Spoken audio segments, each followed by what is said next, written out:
Hello दोस्तों, कैसे हैं आप लोग। आशा करता हूं आप सभी लोग स्वस्थ होंगे, हेल्दी होंगे।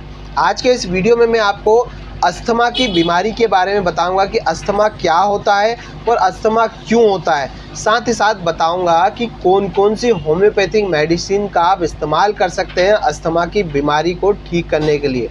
यहाँ पर हम अस्थमा के जो अटैक्स आते हैं, अचानक से जो अस्थमा के अटैक आते हैं उनको कैसे रोकना है, अस्थमा के अटैक के साथ में या अस्थमा के सिम्टम्स के साथ में और क्या क्या परेशानी होती है, आपको उन परेशानियों को कैसे टैकल करना है, कौन कौन सी होम्योपैथिक मेडिसिन लेना है। तो वीडियो को अंत तक जरूर देखिएगा और वीडियो को शेयर जरूर कर दीजिएगा। पेज पर, चैनल पर अगर आप नए हैं तो फॉलो और सब्सक्राइब करके जरूर जाइएगा।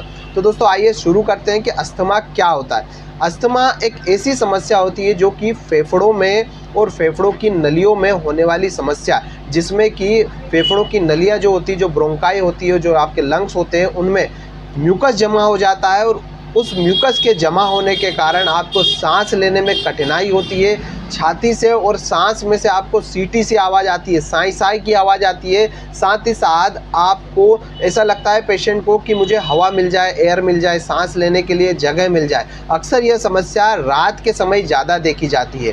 इसका कारणों की हम बात करें तो मेंटल स्ट्रेस हो सकता है, मानसिक उत्तेजना हो सकती है, कब्ज के कारण भी अस्थमा हो जाता है, या फिर धूल मिट्टी के कारण, धुएं के कारण, या फिर पॉल्यूशन के कारण, इन्वायरमेंट में पॉल्यूशन ज़्यादा मात्रा में होता है, या फिर ज़्यादा ख़राब भोजन करने के कारण भी हो जाता है। ऐसे भोजन जो कि जिससे आपको एलर्जी होती है, बार बार अगर आप ऐसा भोजन करते हैं तो वो एलर्जिक अस्थमा में जो है कन्वर्ट हो जाता है। अब आइए बात करते हैं कि जब अचानक से आपको अस्थमा के अटैक्स आने लगते हैं तो उसको कैसे रोकें।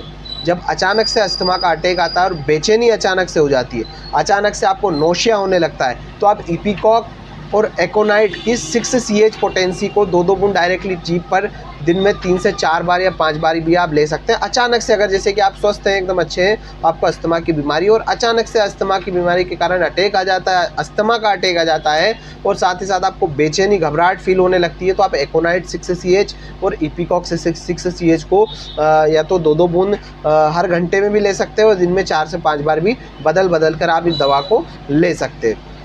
जब रात के 12 बजे आपका अस्थमा का अटैक बढ़े, अस्थमा की समस्या में बढ़ोतरी हो, एग्रावेशन हो, साथ ही साथ बेचैनी आपको हो, इसके साथ साथ प्यास आपको बहुत ज़्यादा लग रही हो, बार बार आपको प्यास लग रही है, रात के 12 से 1 के बीच में आपको बार बार उठना पड़ रहा हो, सांस में तकलीफ़ हो रही हो, अस्थमा का अटैक आया हो, बार बार प्यास लग रही हो, तो इस प्रकार की समस्या में आपको आर्सेनिक एल्बम नाम की दवा को 6CH पोटेंसी में या 30CH पोटेंसी में भी आप ले सकते हैं। दिन में 4 बार लेना है, तो आपका रात के समय की जो परेशानी है वह यह दवा ठीक कर देती है।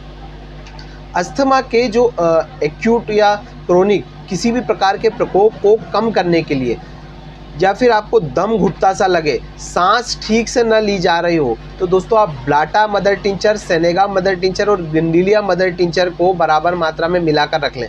अगर आपको अस्थमा की समस्या है, बार बार आपको अस्थमा की समस्या होती है, सांस लेने में तकलीफ़ होती है, दम आपका घुटता है, सांस में तकलीफ़ के कारण ऐसा लगता है कि दम घुट रहा है, आप सांस नहीं ले पा रहे हैं, तो आपको ब्लाटा का मदर टिंचर, सेनेगा का मदर टिंचर, गिंडिलिया का मदर टिंचर, तीनों को आपको मिला लेना है एक खाली कांच की साफ बोतल में और इस कॉम्बिनेशन को 15 से 20 बूंद आधे कप पानी में डालकर दिन में 3 बार पीते रहने से आपके अस्थमा की समस्या में बहुत लाभ मिलता है।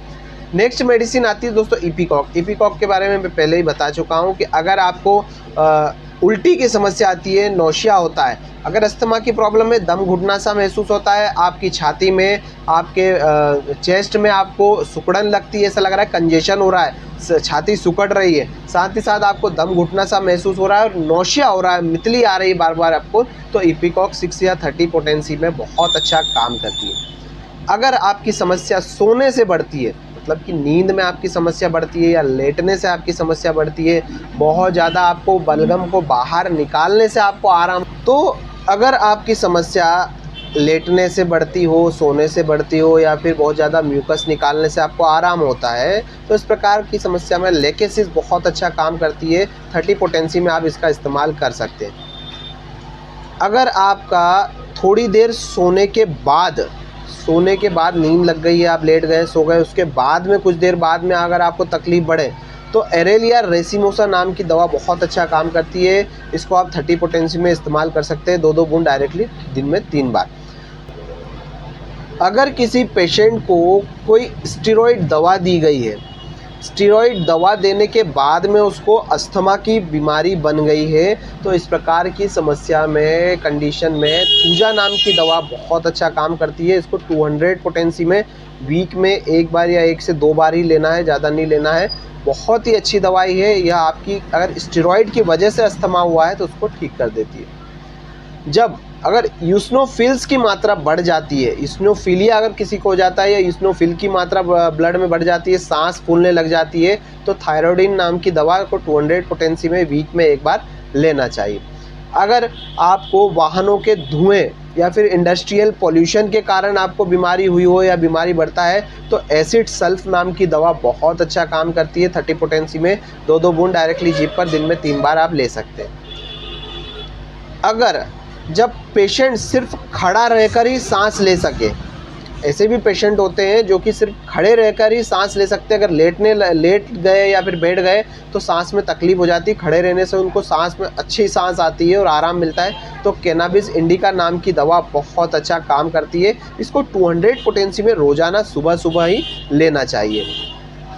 सूती कपड़ा बुनने वाले या फिर रुई को धुलने वाले, जैसे कि जो कपड़े के फैक्ट्री में मिल्स में काम करते हैं या रुई की फैक्ट्री में काम करते हैं, और उसके कारण मज़दूरों को अक्सर जो है अस्थमा की समस्या हो जाया करती है। उनके रुएं जो है, उनका जो पॉल्यूशन है, डस्ट है, वो बार बार जाती है तो अस्थमा की प्रॉब्लम हो जाती है। तो गोसिपियम नाम की दवा 30 पोटेंसी में 2-2 बूंद दिन में 3 बार लेने से अगर इंडस्ट्रियल अस्थमा हो जाता है, कहीं काम करते हैं सूती कपड़ों के फैक्ट्री में या फिर रुई की फैक्ट्री में, तो गोसिपियम नाम की दवा बहुत अच्छा काम करती है। पत्थर तोड़ने वाले मजदूरों में अगर अस्थमा की समस्या होती है तो साइलिशिया नाम की दवा बहुत अच्छा काम करती है। फूलों की खुशबू से अगर एलर्जी होती है और अस्थमा की प्रॉब्लम बढ़ती है तो एलेंथस नाम की दवा बहुत अच्छा काम करती है। 30 पोटेंसी में इस्तेमाल करना है। दोस्तों, इस प्रकार की ये मेडिसिन थी जो कि लक्षणों के आधार पर अस्थमा की समस्या को ठीक करने में बहुत ही हेल्प करती है। तो दोस्तों, इस वीडियो को आप शेयर ज़रूर करिएगा, जो भी अस्थमा के पेशेंट है उन तक यह वीडियो पहुंच पाए। यहाँ पर कुछ होम्योपैथिक मेडिसिन बताई जो कि लक्षणों के आधार पर वर्क करती है और अस्थमा की समस्या को ठीक करने में हेल्प करती है। अगर आपको भी किसी क्रोनिक समस्या से अगर आप परेशान हैं, सफ़र कर रहे हैं, अस्थमा हो गया, एलर्जिक ब्रोंकाइटिस हो गया या फिर एलर्जिक राइनाइटिस एलर्जी हो गई, तो दोस्तों इस प्रकार की समस्या को ठीक करने के लिए होम्योपैथिक मेडिसिन बहुत अच्छा काम करती है। आप किसी होम्योपैथिक डॉक्टर से कंसल्ट लेकर ही होम्योपैथिक मेडिसिन का इस्तेमाल करेंगे तो आपको बहुत अच्छे रिजल्ट मिलेंगे। आशा करता हूँ यह वीडियो आपको पसंद आया होगा। अगर वीडियो पसंद आया तो एक लाइक ज़रूर कर दीजिएगा। इस पेज पर, चैनल पर नए हैं तो चैनल को और पेज को सब्सक्राइब करके जरूर जाइएगा। मैं डॉक्टर आनंद लेता हूँ आज आपसे विदा। मिलूंगा किसी नेक्स्ट वीडियो में नेक्स्ट हेल्थ टॉपिक को लेकर। तब तक के लिए जय हिंद, जय भारत।